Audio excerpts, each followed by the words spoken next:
अब से कि ये जो आप बार बार बायलाज बोलते हैं, आखिर ये है क्या? क्या कोई नियमावली है, किताब है, ग्रंथ है? ये है क्या? दिखाइए, या फिर आप भी नगर निगम की तरह बेवकूफ़ बनाते रहेंगे? अब देखिए कौन किससे बेवकूफ़ बना रहा है ये तो पता नहीं है। ये रहा नगर निगम अधिनियम 1959, ये सामने देखिए। ठीक, मैं अपने दर्शकों को भी, आपके दर्शकों को दिखा दूं। ये वो पुस्तक है जिसके आधार पर पूरा नगर निगम संचालित होना चाहिए था। आप हमारे पीछे देखिए, नगर निगम और विकास प्राधिकरण की संयुक्त बिल्डिंग बन रही है।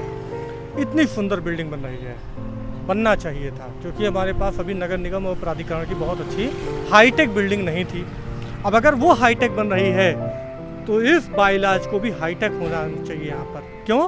क्योंकि यहाँ पर जवाबदेही, ट्रांसपेरेंसी, अकाउंटेबिलिटी है ना, जवाबदेही, अगर ये चीज़ें नहीं होंगी तो इतनी हाईटेक बिल्डिंग बनने का कोई मतलब नहीं है। इससे बेटर वो वहीं पर अच्छे थे, तिलक भवन में, और वो वहाँ एडी ऑफिस जो पुराना अपना है वहाँ बेटर थे। इसमें जो धाराएं हैं इसको इनको पढ़ना पड़ेगा। हम पढ़ते हैं, हम लोगों को बताते हैं उनके अधिकार, कि इसमें जो धाराएं लिखी गई हैं, जैसे धारा 114, 115, निगम के अनिवार्य कर्तव्य, निगम के स्वविवेकानुसार कर्तव्य, ये दो बहुत इंपॉर्टेंट धाराएं हैं। इसमें लिखा हुआ है स्पष्ट तौर पर कि किस तरीके से नगर निगम अयोध्या के नगर निगम निवासियों के लिए कार्य करेगा।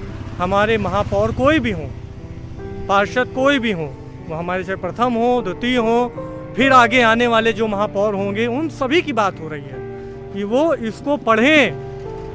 एक बार मैं गया था नगर निगम, मैंने महापौर जी से कहा कि ज़रा बाइलाज की कॉपी दे दीजिए। उन्होंने कहा हमारे यहाँ कोई बाइलाज नहीं है। मैं कह सकता हूँ इस चीज़ को क्योंकि उन्होंने कहा, और उसी के बाद मैंने RTI की। सोचिए, मतलब हमें लगता है कि हमारे महापौर जी ने, या तो महापौर जी ने बाइलाज पढ़ा ही नहीं है। ये बहुत गलत है। हमारे सभी हमने कई पार्षदों से पूछा, क्या आपके पास ये बाइलाज है, इसकी कॉपी है? अरे फोटो कॉपी हो तो बता दीजिए।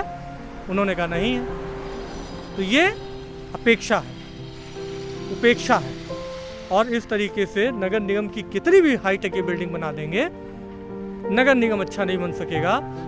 नालियाँ वैसी ही भटी रहेंगी, सड़कें वैसी ही टूटी रहेंगी, स्ट्रीट लाइट पर लाइटें नहीं जलेंगी, और हमारे अधिकारों का हनन होता रहेगा।